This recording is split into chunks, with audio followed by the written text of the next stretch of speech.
Gracias, gracias por la oportunidad de poder compartir con ustedes. Siempre es un gusto. Me acuerdo la última vez que estuvimos compartiendo sobre el dar y que fue tan precioso estar con ustedes y ver su respuesta. Quiero saber si me están escuchando bien. Bien, gracias. A ver, ¿mejor o escuchan igual ahora?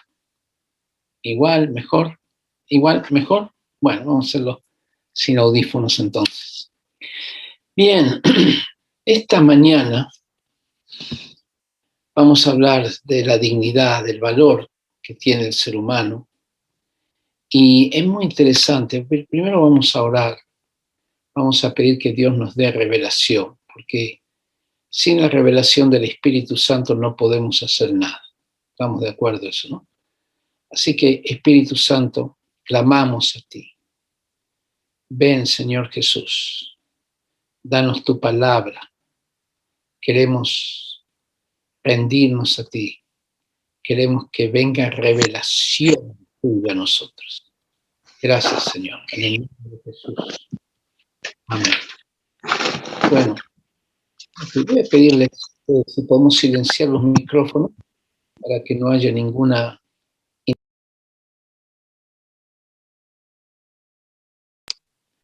menos el mío, obviamente. Y si en algún momento la transmisión se para, el audio se para, yo tengo otra línea, hay que esperar unos 20 segundos, así que no se preocupen mucho, ¿ya? A menos que se caiga todo el sistema. Bueno, entonces, cuando hablamos de la dignidad del ser humano, la dignidad hace referencia al valor inherente que el ser humano tiene por el simple hecho de ser humano. ¿Ya? Es decir, no es algo que se gana, sino es consustancial al ser humano. Pero en la antigüedad los griegos no conocían esta palabra, no utilizaban la palabra dignidad, ellos solamente tenían la palabra honor, la palabra honra, y que esta palabra estaba reservada a aquellos que, por ejemplo, se hubieran destacado en una batalla a través de un acto heroico ahí en Grecia, o alguien que hubiera ganado los Juegos Olímpicos. A propósito de las Olimpiadas que estamos viendo en estos días, ¿no es cierto?, que los Juegos Olímpicos nacieron en Olimpia, que era una ciudad-estado de Grecia, y entonces cuando alguien ganaba algún torneo olímpico, se le daba honor, se le daba honra, se le colocaba una corona de laureles, ¿no? Creo que todavía se sigue haciendo eso, para reconocer el esfuerzo, lo que había logrado. Es decir, la honra estaba muy relacionado con el hacer, con el logro, con el éxito. En los romanos, en cambio, sí tenían la palabra dignidad, lo llamaban dignitas, pero no lo tenían todas las personas. Por ejemplo, los esclavos no tenían dignitas, las mujeres tampoco, sí, perdón hermana, pero ustedes tampoco tenían dignitas, ¿ok? Y solamente la tenían aquellos hombres libres que pertenecían a la orden de caballería, es decir, eran militares, o pertenecían al Senado. Y además tenían que tener una conducta moral intachable. Si perdían alguna de estas condiciones, por ejemplo, dejaban de ser senadores, entonces perdían su dignitas. La dignitas se podía perder, se podía ganar, se podía aumentar, es decir, era una especie de estatus social. Y si una persona perdía una de estas condiciones, perdía esa dignitas. Así que esto hacía que la gente, al perder su dignitas, escogiera suicidarse. Máxima romana de córtate las venas era muy común entre los romanos y se suicidaban justamente porque perdían esas dignitas. Pero en el cristianismo, el concepto de dignitas comienza a tomar un completo diferente sentido. Ya no es un estatus social, sino dignidad se basa en Génesis 1, 26 y 27, que dice que Dios decidió hacer al hombre a su imagen y semejanza, y dijo, hagamos al hombre a nuestra imagen y semejanza, y Dios los hizo así, varón y hembra los creó. Es decir, que al decir que fuimos hechos a su imagen y semejanza, significa que el ser humano fue creado en algún sentido parecido a Dios. Es decir, participa de muchas de las características de Dios. Dios es espíritu, el hombre tiene espíritu. Dios tiene inteligencia, el hombre también lo tiene. Dios tiene emociones, el hombre también lo tiene. Dios tiene libertad, el hombre también tiene libertad. Entonces, el ser a su imagen y semejanza es lo que le da dignidad al ser humano. Y la mayoría de los historiadores reconocen que fue el cristianismo el que introdujo este sentido de dignidad. Por eso la dignidad humana no se pierde, porque por el solo hecho de nacer y ser a imagen y semejanza de Dios, entonces conservamos esta dignidad por siempre. ¿Significa que un niño con síndrome de Down tiene dignidad? Claro que tiene dignidad. Un niño que nace sordo o un niño que nace ciego también tiene dignidad. Ahora un poquito más difícil. Una persona que fue condenado por matar a 20 personas, ¿tiene dignidad? Y la respuesta es sí, la tiene. No pierde su dignidad, porque la dignidad viene solamente de haber sido creados a imagen y semejanza de Dios. Así que fíjese la importancia que tuvo esto, el concepto de dignidad, que fueron los cristianos los que terminaron con el concepto de la esclavitud. Los griegos decían que los hombres nacían unos para mandar y otros nacían para obedecer, y por lo tanto justificaban la esclavitud. Y Aristóteles decía que con el esclavo no se debía tener amistad. ¿Por qué? Porque él no tenía dignidad, no era igual que el amo. Muy diferente a lo que el apóstol Pablo decía en la epístola a Filemón, cuando le dice que trate a Onésimo, Onésimo era un esclavo, que lo trate ya no como un amigo, ¿ya?, sino como a un querido hermano, que no lo tratara más como un esclavo. Y esto es poderoso, porque está hablando del sentido de dignidad, muy diferente al concepto griego, que entendía que con el esclavo, según decía Aristóteles, no se podía ni siquiera trabar amistad. Ahora Pablo no habla de amistad, le dice a Filemón que tiene que recibir a Onésimo, un esclavo de Filemón, ya no como esclavo, sino como un querido hermano. Y este sentido de dignidad es el que va a producir la abolición de la esclavitud. Este sentido de dignidad es el que va a producir que los niños que nacían justamente débiles, que nacían sordos, que nacían ciegos, que nacían con algún síndrome, no fueran asesinados. Hasta ese tiempo eran asesinados, pero a partir del año 374, los cristianos, basados en el sentido de dignidad, cambiaron la ley y no permitieron más que se asesinara, como se hacía en Grecia y en Roma, a los niños que nacían con algún tipo de deformidad, que hoy llamamos capacidades especiales, o con algún tipo de debilidad. Fue el sentido de dignidad el que comienza a producir cambios en el trato a la mujer. La mujer en Grecia y en Roma era considerada nada, ¿ya? No se podía hablar, la mujer no podía hablar en público, no podía poseer bienes, en Grecia no era considerada ciudadana, el esposo bajo ciertas circunstancias la podía matar sin permiso del Estado, la mujer no podía elegir con quién casarse, bueno, todo eso. Y el cristianismo comienza a cambiar esto basado justamente en el concepto de dignidad. La mujer, Dios creó al hombre a su imagen y semejanza, varón y hembra los creó. También el sentido de dignidad es el que va a dar origen a la institución de los hospitales. Los hospitales fueron creados por un cristiano llamado Basilio en el año 369 después de Cristo.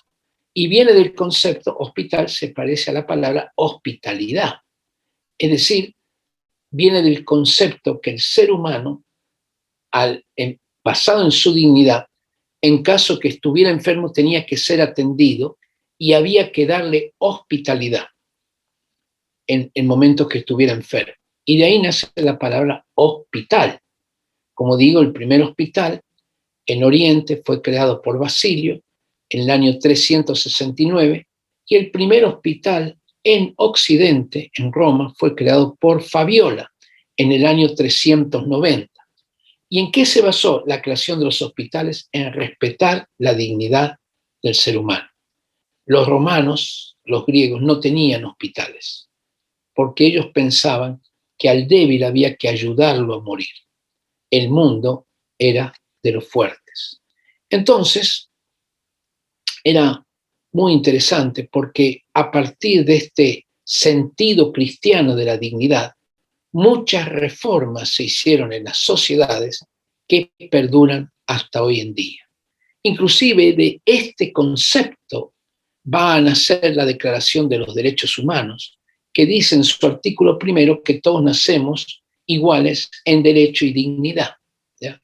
Y esto también está en la Constitución de los Estados Unidos, que ha inspirado nuestras constituciones. En cambio, hombres como Nietzsche, Schopenhauer, que son mentalidades mucho más ateas, no creen en el concepto de dignidad. Claro, es muy difícil creer en el concepto de dignidad, tal cual lo estamos definiendo, si no hay Dios, porque justamente la dignidad nos viene por haber sido creados a su imagen y semejanza.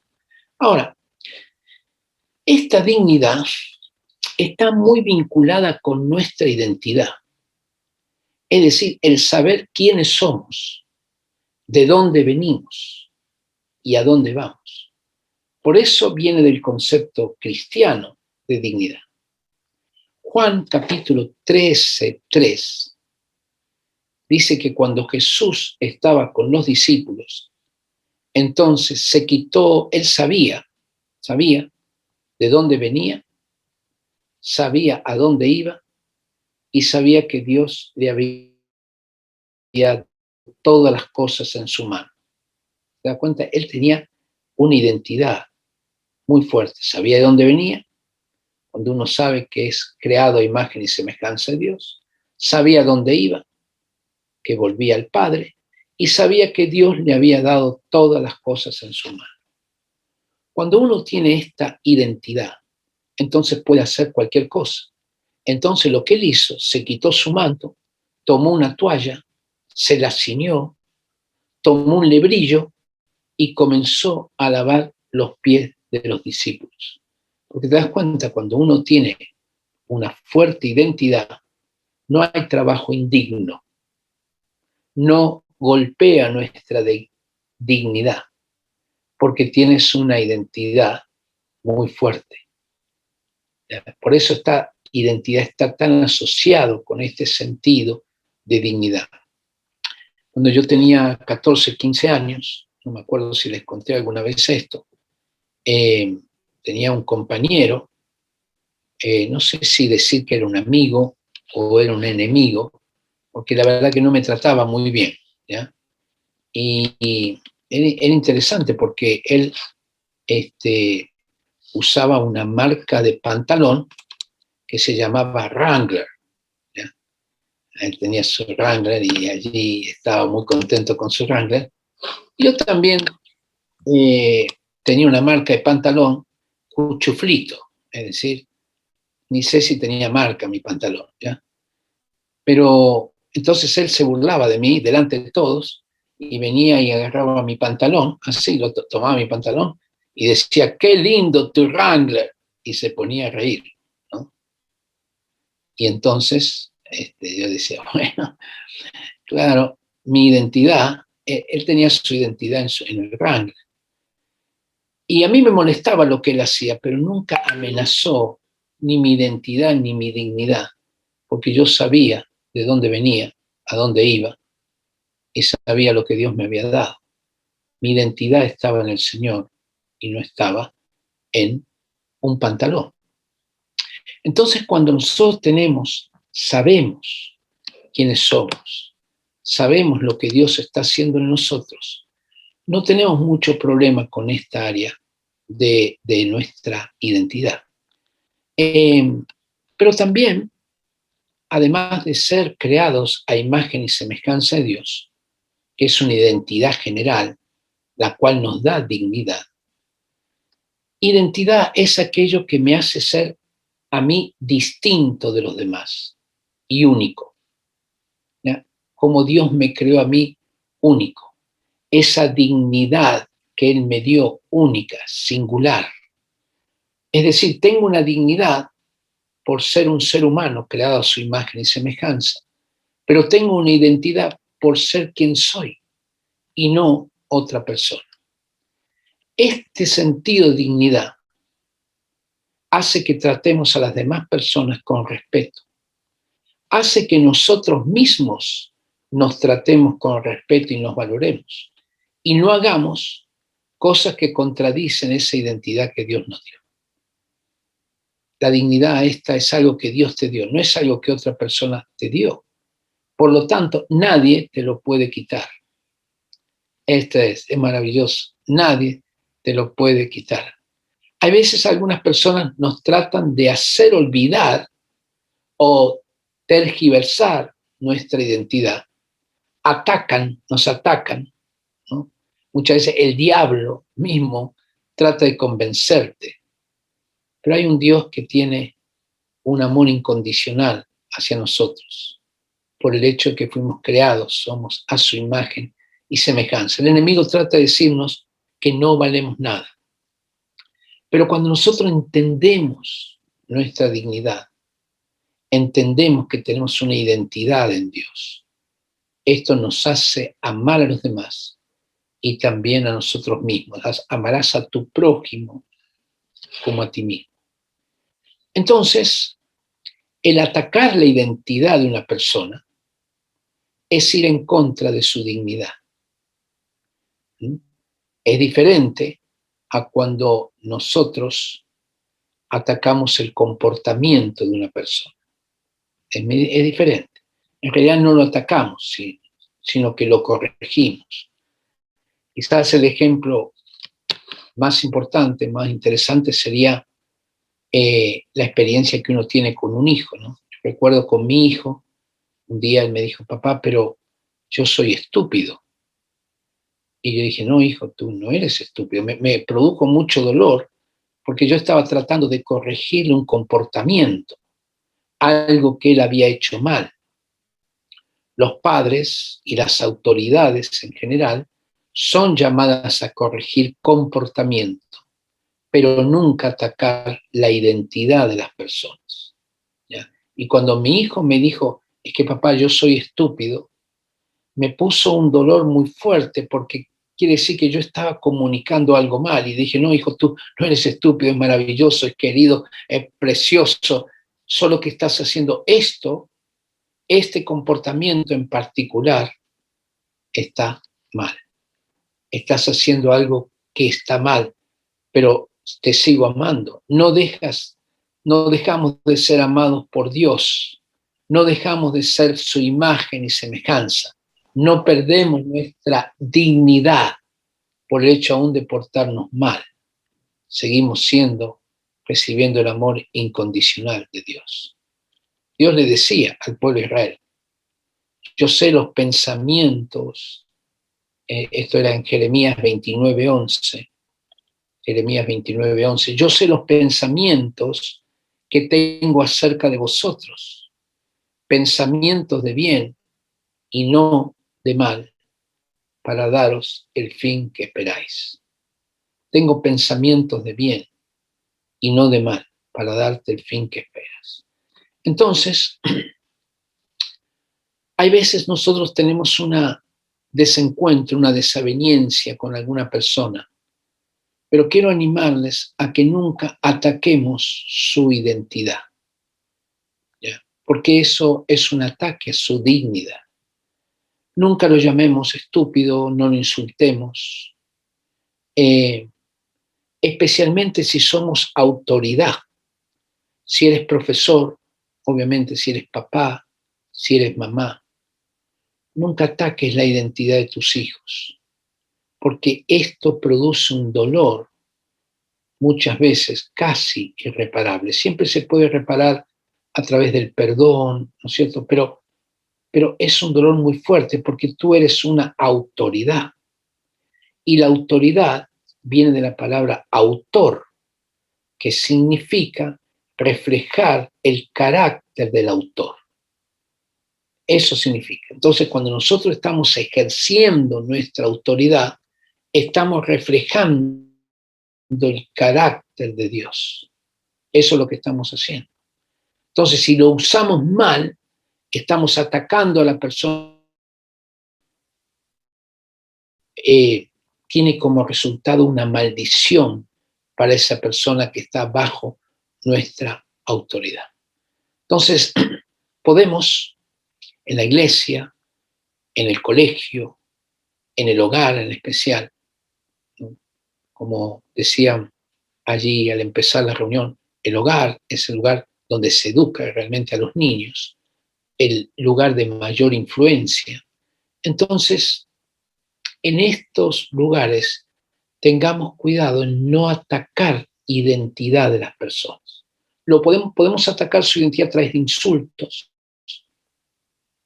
a través de perspectivas negativas, por ejemplo, el decirme, sabes que tú eres un bueno para nada, ¿ya? Nunca vas a lograr nada en la vida. Eso es una perspectiva negativa, es como una profecía falsa, una profecía, digamos, del enemigo que busca condenar, que busca acusar y que produce una maldición, especialmente en los niños, pero también puede producir una maldición en los jóvenes o entre nosotros mismos. Pero afirmemos identidad, como hacía también Dios. Bueno, quiero saber si hasta aquí me están escuchando bien. ¿Están escuchando bien?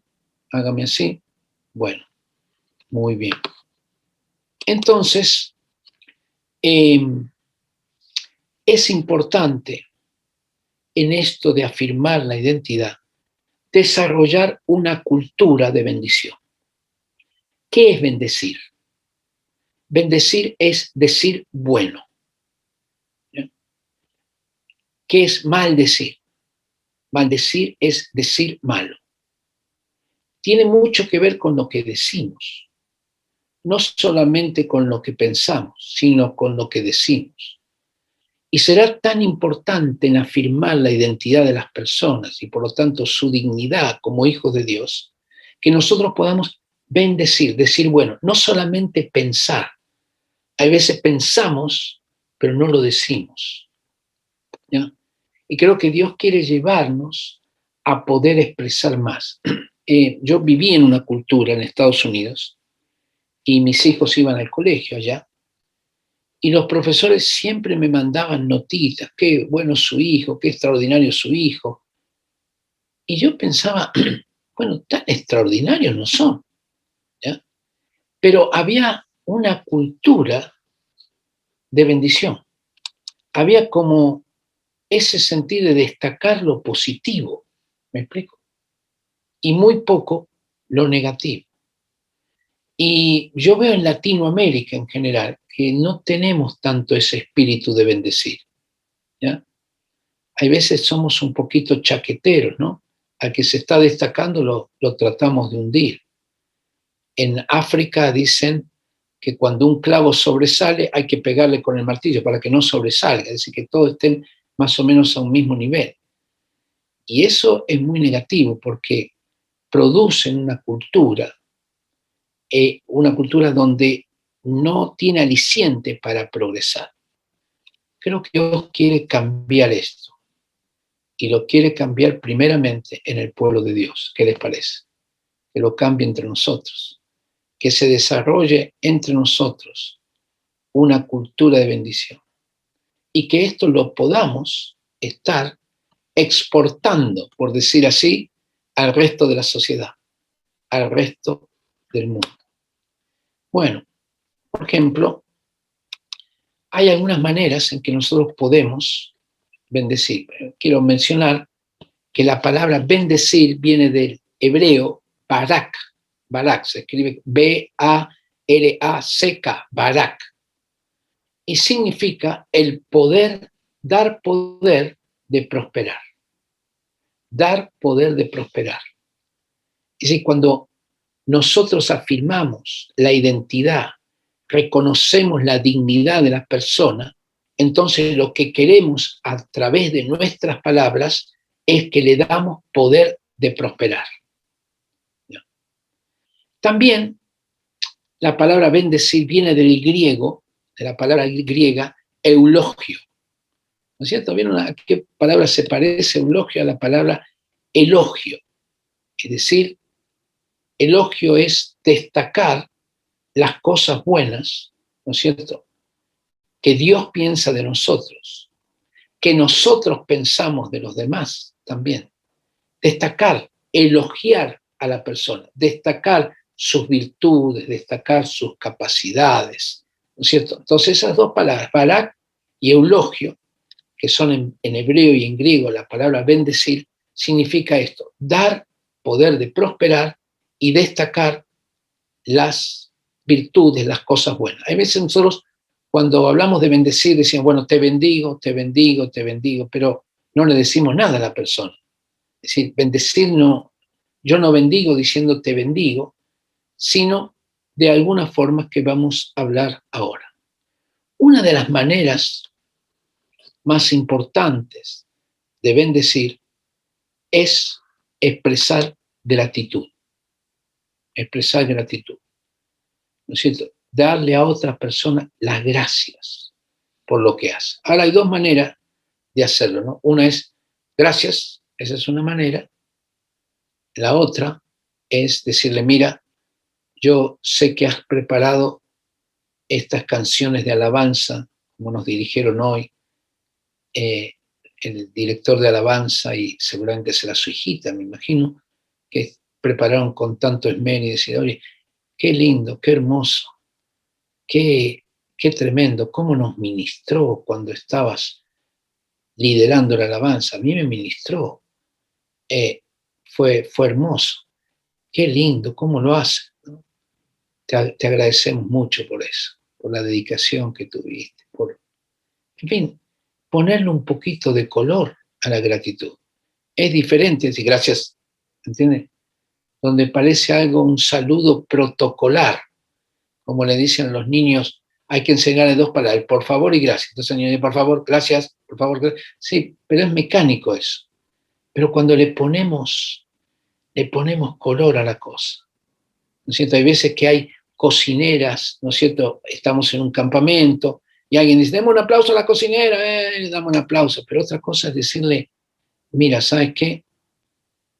Pasaste mucho tiempo ahí en la cocina, mientras que nosotros estamos en nuestras actividades, tú estás con este calor que hace, no digo ahora que hace frío, digo en un campamento, y lo hiciste con tanto esmero, la verdad reconocemos lo que haces, queremos darte las gracias, y ahí le damos las gracias, le damos un aplauso, ¿no? Expresar de otra manera, usar las palabras para bendecir. Esto es maravilloso. También podemos usar las palabras para destacar las virtudes de las personas, es decir, lo que la persona es. Por ejemplo, a mí, yo me acuerdo en un tiempo que tuvimos así, vino una chica, esto estoy hablando de 30 años atrás, y me dijo, ¿sabes lo que yo admiro de ti? Tu integridad. ¡Wow! Mire cómo me marcó eso, que hasta ahora me acuerdo, cuando ella me dijo eso, tu integridad. Cuando nosotros podemos destacar lo bueno que vemos en el otro y lo decimos, se lo decimos, esto está impulsando todo el sentido de gracia, de bendición, de la persona siente bien. Ahora, cada cosa que nosotros decimos tiene que ser sincera, tiene que ser honesta. No le digas algo que no crees, ¿ya? No, tiene que ser algo que tú realmente crees que esa persona es así. Y tiene que ser dicho sin ningún interés. No lo digo para ganar algo para mí, porque eso en la Biblia se llama lisonja. Y la lisonja es condenada en la Biblia, no es bendición, ¿ya? Es, es como la espinita del happening con Ja, ¿no es cierto? Que siempre decía cosas buenas pero era para ganarse el favor. Bueno, no es para ganarnos el favor, no es para nosotros, es para bendecir al otro, ¿ya? No tenemos ningún interés personal, solamente queremos bendecir. Y cuando podemos decir, mira, tú eres tan responsable en todo lo que haces, qué generoso que eres, wow, que siempre eres una persona transparente, honesta, y destacamos las virtudes de esa persona. Realmente es maravilloso y afirma su identidad, su dignidad. Oh, qué tremendo que otras personas también lo pueden ver. No lo hacemos para que nos vean, pero nos hace bien que gente lo reconozca y nos afirme en aquello que Dios ha puesto en nosotros. También es importante bendecir a través de destacar las habilidades de las personas. Oye, qué bien que cantas. Wow. ¿No es cierto? Qué bien que juegas al fútbol. Qué bien que actúas. Qué bien que dibujas. Siempre digo que dibujas porque esa es una de las cosas que yo no tengo habilidad para dibujar. Ya siempre era pésimo en el colegio. Era la peor materia para mí, dibujo. Y, y, pero cuando alguien va destacando las virtudes de otras personas, qué bien te expresas, qué bien lees, ¿no es cierto? La niña que leyó hoy, qué bien que leía. ¿Ya? Entonces empezamos a destacar todas las cosas que las personas hacen bien, es decir, antes era lo que eran, sus virtudes, ahora también lo que hacen, sus capacidades. También podemos bendecir cuando colocamos en las personas una instancia positiva de futuro. O yo puedo ver en ti un gran hombre de Dios. Wow. Yo creo que Dios te va a usar poderosamente en esto. Y sabes, aún esto, si estamos orando y lo recibimos de parte del Señor, puede transformarse en una palabra profética que edifique. ¿Ya? Mi papá una vez me dijo, en oración estábamos, y me dijo, tú tienes muchos sueños, pero los sueños que tienes no los vas a tener que soñar más, porque se van a convertir en realidad. ¡Wow! ¿Y sabe lo que pasó? Se convirtieron en realidad. Los sueños que yo tenía en aquel tiempo de ser misionero y tantas cosas se convirtieron en realidad. Fue una bendición. Nosotros como padres, pero entre hermanos, entre sí, en la iglesia, podemos bendecir y proyectar el futuro de las personas a través de palabras de bendición. Bueno, también hay otra manera de bendecir, que es a través de dar el perdón. Cuando alguien te hace algo y te dice, oye hermano, hermana, te ofendí, nuestra primera respuesta más o menos, no, no. En otras palabras, ¿cómo se le ocurre que yo siendo tal espiritual voy a ser ofendido? No, no diga eso. Si te ofendió, dile, sí, la verdad me lastimó, pero qué bueno que has venido, vamos a arreglar esto. Arregle la cosa, arregle la cosa. No diga que no, si fue sí. Si te ofendió mucho o te lastimó mucho, sí, la verdad que me lastimó mucho. Si te lastimó poco, di, sí, me lastimó, pero poco. Y si no te lastimó, di, no, no me lastimó. Y es tan sencillo, es decir la verdad. Y empezamos a bendecirnos. Y entonces a dar perdón. Pero también podemos bendecir y debemos bendecir pidiendo perdón, ¿no? Ahora voy a decir algunas maneras en que no hay que pedir perdón. Por ejemplo, esta. Bueno, resulta que sí, yo estuve mal, pero la verdad que la culpa la tuviste tú. Eso no es una manera muy buena de pedir perdón ni de bendecir. O esta otra, ¿no es cierto? Sabes, si en algo te ofendí, claro, te critiqué, te robé, te calumnié, pero si en algo te ofendí, eso es una cuestión, un escape general que no es pedir perdón, ¿no? O este otro, que yo lo llamo el perdón de los políticos. Bueno, lo que yo dije fue sin intención de ofenderte, pero si te sentiste ofendido, y si la culpa la tienes tú por ser tan sensible, entonces te pido perdón. No es una manera de pedir perdón. La manera de pedir perdón es pedir el perdón, no imponer.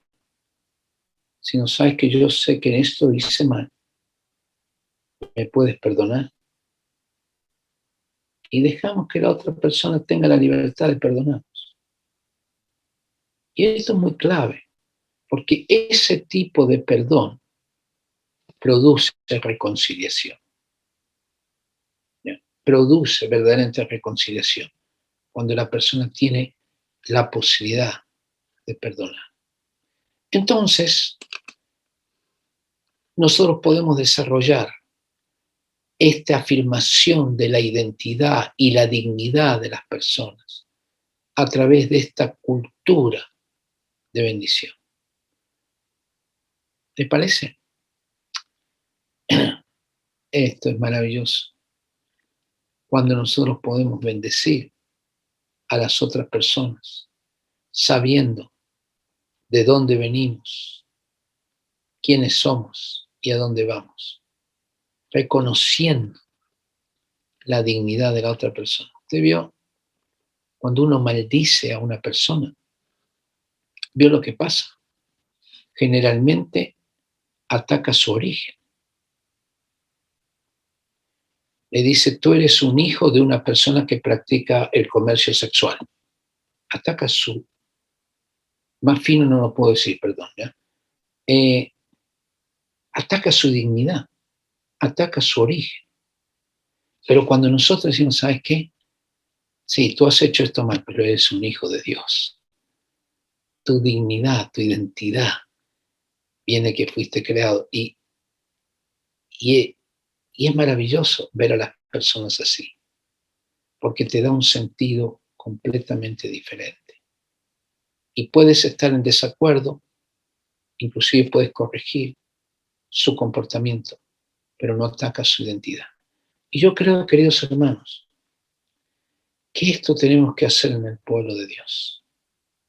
Bendecirnos y bendecirnos y bendecirnos. Y no parar de bendecirnos, convertir esto en un estilo de vida maravilloso.